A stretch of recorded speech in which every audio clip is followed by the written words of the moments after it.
और अप्रैल में हमारे वज़ीर आला उसको उद्घाटन करने के बाद आवाम के हवाले कर देगा। तो मुमकिन है कि यहाँ 1 लाख रुपया उसका रेंट रखा जाएगा, तो ये एक रीज़नेबल रेट होगा। रियासती हुकूमत ने बिहार के मुख्तलिफ अजला में 30 स्टोरी बिल्डिंग की तामीर का एक जो मंसूबा बनाया है, उस मंसूबे की पहली कड़ी दारुल हुकूमत पटना का वो तारीख़ी अंजुमन इस्लामिया हॉल, जिसकी पहल सुन्नी वक्फ बोर्ड ने की और ये इमारत तकरीबन बन कर तैयार है। सुन्नी वक्फ बोर्ड के चेयरमैन अपने पूरे अमले के साथ 2 बार वहाँ मुआयना कर चुके हैं। पिछली बार चीफ सेक्रेटरी भी थे, उन्होंने भी वहाँ मुआयना किया। लेकिन अब अंजुमन इस्लामिया हॉल की तामीर का मामला तो मुकम्मल हो चुका है, मेट्रो प्रोजेक्ट की वजह से कुछ ताख़ीर हो रही है। हमारे साथ मौजूद हैं सुन्नी वक्फ बोर्ड के चेयरमैन इरशादुल्लाह साहब। इनकी पहल पे, इनकी काविश से ये कारनामा अंजाम होने को था। सर, अंजुमन इस्लामिया हॉल तकरीबन बनकर तैयार है, अब ये कौम के हवाले होनी थी, मेट्रो प्रोजेक्ट की वजह से कुछ ताख़ीर हो रही, क्या है मामला? अंजुमन इस्लामिया एक तारीख़ी इदारा है और हमारे वज़ीर आला हमारे चेयरमैन बनने के बाद जी, मैंने वज़ीर आला बिहार इज़्ज़त-माब नीतीश कुमार जी से गुजारिश की कि अंजुमन इस्लामिया एक मक़दूस इमारत है कि कभी भी वो भवन गिर सकता है, जर्जर की स्थिति में थी। ऊपर का जो भी ईंट वग़ैरह था, अक्सर और बेशतर वहाँ शादियात होती थी, ऊपर से सुर्खियाँ गिरती थी और दीवारें गिरती थी।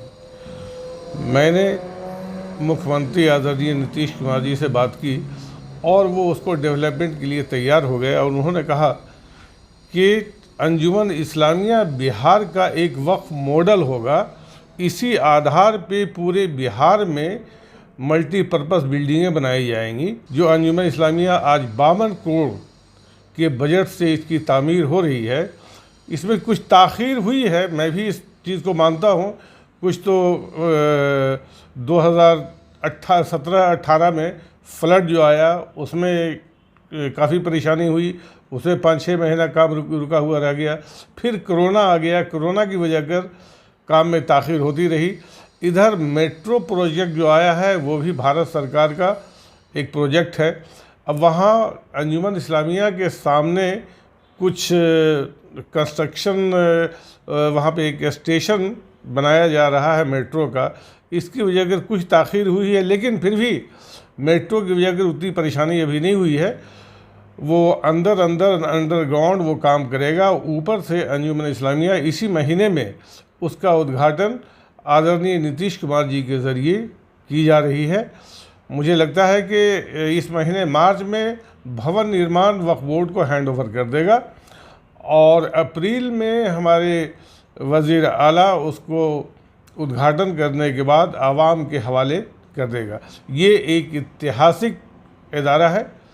यहाँ गांधी जी, जिन्ना, खान अब्दुल गफ्फार खां, बहुत सारे लोग बतलाते हैं, उस वक्त तो मैं पैदा भी नहीं हुआ होऊंगा, लेकिन लोग बतलाते हैं कि वैसे वैसे लीडरान यहाँ आकर के मीटिंग किया करते थे। वो एक कॉन्फ्रेंस हॉल था, एक मीटिंग हॉल थी, और जो भी मुसलमानों की बात आती थी, इस अंजुमन इस्लामिया में एक कॉन्फ्रेंस के ज़रिए, एक मीटिंग के ज़रिए ये आवाम तक वहाँ पहुँचाई जाती थी।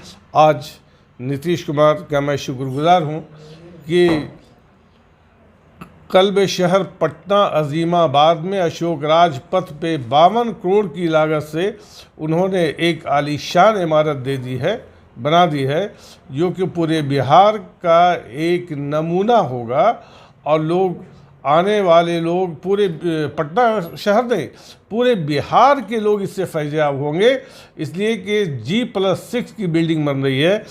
उसमें मैरिज हॉल, नमाजगाह, बेसमेंट में पार्किंग, उसके बाद उसमें इंस्टीट्यूशन, हम लोग कोचिंग इंस्टीट्यूट चलाने का भी प्रोग्राम रखा है। उसकी जो भी आमदनी होगी उसकी रफ़ाही काम, फलाही काम, ख़ास तौर से तालीमी बेदारी, मुसलमानों को तालीमी स्ट्रीम से जोड़ने के लिए, चाहे वो उसमें कमीशन की तैयारी की जाएगी, एसएससी की तैयारी की तैयारी की जाएगी, और उसके अलावा और भी जहाँ ये हो रहा है, जैसे हज भवन में कोचिंग की तैयारी की जा रही है, उस तरह से वो अंजुमन इस्लामिया में भी हम लोग कोचिंग की तैयारी, डिप्टी कलेक्टर वगैरह का जो होता है वो सब तैयारी की जाएगी। तो उसकी जो भी आमदनी आएगी मुस्लिम तलबाओं पे ख़र्च होगा और गरीब गुरबाओं पे ये ख़र्च होगा। और ये इमारत जब हम लोगों के हैंड ओवर किया जाएगा, जो भी इसकी आमदनी आएगी उसमें कॉन्फ्रेंस हॉल होगा, मीटिंग हॉल होगी, और भी उसमें कुछ होटल्स बनाए गए हैं, रूम्स बनाए गए हैं, जो शादियात में जो बुकिंग कराएंगे उन लोगों को दस्तयाब कराया जाएगा, मुहैया कराया जाएगा।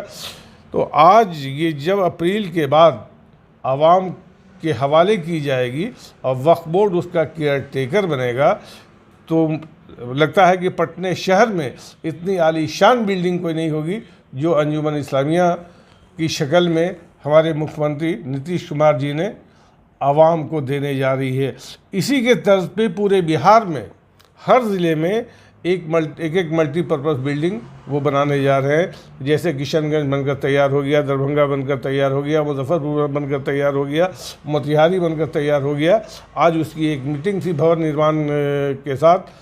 वो सारी बिल्डिंगें हम लोग हैंड ओवर हम लोगों को देने जा रही है और उसमें शादियात और कोचिंग इंस्टीट्यूट वगैरह कायम किया जाएगा। ये आज़ादी के बाद से शायद किसी मुख्यमंत्री ने ये नहीं सोचा होगा जो हमारे वज़ीर आला बिहार नीतीश कुमार जी ने सोचा है। ये इनका बहुत बड़ा एहसान है अक़लियती समाज पर, ख़ास तौर से हम मुसलमानों पे, कि इन्होंने जो मिल्लत को एक तोहफ़ा दिया है, ये हम लोगों को भूलना नहीं चाहिए। हम लोगों को इनके एहसान का हमेशा शुक्रगुजार होना चाहिए। सर, वहाँ एक बात ये आ रही थी कि अंजुमन के बुकिंग का जो मामला है या उसकी रकम जो रखी गई है, शायद वो उस पर कुछ लोग अभी वो कोई डिसाइड नहीं हुआ है, ये तो बोर्ड डिसाइड करेगा। और माइटी वेलफेयर की सेक्रेटरी और उसके मंत्री वगैरह भी होंगे, जो डिसाइड होगा एक रीज़नेबल वहाँ उसका रेंट वगैरह तय किया जाएगा। ये नहीं है कि कोई अनाप शनाप होगा, लेकिन हाँ वो फुल्ली सेंट्रलाइज एसी है। वो हॉल जो है सो फुल्ली सेंट्रलाइज एसी बनाया गया है, तो जाहिर सी बात है उसमें बिजली का खर्चा, स्टाफ हैं, सुपर हैं, गार्ड्स हैं, ये है वो है, तो उस एतबार से पहले की बनिस्बत उसका रेंट कुछ ज़्यादा होना चाहिए, लाजमी है। अभी 1.5-2 लाख रुपये में लोग बुकिंग करवाते हैं, तो मुमकिन है कि हाँ 1 लाख रुपया उसका रेंट रखा जाएगा। तो ये एक रीज़नेबल रेट होगा। कल को ये फ़ख्र महसूस करेंगे कि मैं अंजुमन इस्लामिया में मीटिंग कर आ रहा हूँ। ये मैं बार बार नीतीश कुमार का शुक्रगुजार हूँगा कि हमारे मुख्यमंत्री बिहार ने अक़लियतों को, ख़ास तौर से पटना ज़िले के लोगों को, अज़ीमाबाद शहर को एक अजीम तोहफ़ा दिया है। सर, मेट्रो में का प्रोजेक्ट तो एक लंबा चलेगा, आप अप्रैल में उसका उद्घाटन मुख्यमंत्री कर लेंगे, उससे बहुत ज़्यादा परेशानी नहीं होगी। उसमें 2 बेसमेंट का 2 रास्ता है। एक रास्ते में अभी जो है सो एक ही रास्ते से काम होगा, जिसकी चौड़ाई करीब 50 फीट है। तो एक बेसमेंट से आना जाना शुरू होगा। एक बेसमेंट पे अपना मेट्रो रेलवे अपना बेस बनाएगा और अंडरग्राउंड 20 फीट नीचे उसकी खुदाई करके उसमें प्लेटफॉर्म वगैरह और भी कुछ है, फायर सिस्टम वगैरह इसमें लगाने जा रही है। लेकिन उद्घाटन के बाद अंजुमन इस्लामिया के फंक्शनिंग में किसी भी मीटिंग शादियात में कोई परेशानी नहीं होगी। मेरे समझ से बेसमेंट चालू हो जाएगा। अंजुमन इस्लामिया में शादियात और कोई भी मीटिंग वगैरह शुरू हो जाएगी, कोई परेशानी इंशाअल्लाह नहीं होगी। इसलिए कि मेट्रो रेलवे इसका ज़रूर ख्याल रखेंगे कि आवाम की चीज़ है और आवाम की परेशानी को उसको ख्याल करना चाहिए, उसको नज़रअंदाज नहीं कर सकता है। इसके लिए हमारी डेली मीटिंग हो रही है। हमारे चीफ सेक्रेटरी बहुत इसके लिए कोशिश में है कि जब हैंड ओवर हो तो आवाम को कोई परेशानी ना हो। इसकी शादी वादी जैसे हो रही थी, अभी फ़िलहाल हम लोग ये सोच रहे हैं कि मार्च में जब हैंड ओवर हो, मुख्यमंत्री इसका उद्घाटन करें, तो सबसे पहला तरावी 3 साल से तरावी अंजुमन इस्लामिया में बंद है, नहीं हो रहा है, तो इस साल से इंशाल्लाह तरावी शुरू हो जाएगी। मुमकिन है कि इस बार ईद की नमाज वहाँ ईद की नमाज बकरीद की नमाज अब अप्रैल के बाद से वो 6 रोज़ा जो तरावी होती है। मुख्यमंत्री का एक ख्वाब भी था, उन्होंने कहा मुख्यमंत्री का एक ख्वाब था, मेरा भी एक ख्वाब था। मैं बहुत खुश नसीब हूँ कि हमारे दौर में ये अंजुमन इस्लामिया बन गई। कितनी ज़मीन है सर अंजुमन की बिल्डिंग से सड़क तक जो मेट्रो की इसमें है सर? अंजुमन की बिल्डिंग 16 कट्ठा थी जी, और वो पीछे था, आगे की ज़मीन सरकार की थी।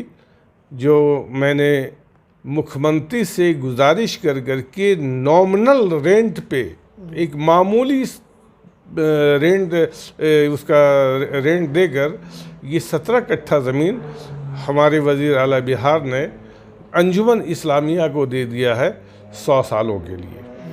ये आज अगर ये ज़मीन ना दी जाती तो आज अंजुमन इस्लामिया नहीं बना होता, इसलिए कि 16 कट्ठे में कोई बहुत बड़ी अराज़ी नहीं थी कि उसमें इतनी बड़ी बिल्डिंग बनाई जा सकती है। आज ये करीब 32-33 कट्ठे में ये इमारत बनाई जा रही है, जो अशोक राजपथ पे अजीमाबाद शहर में, पटने में ये आलीशान इमारत जो बनाई जा रही है, ये हमारे ख्वाब की ताबीर थी।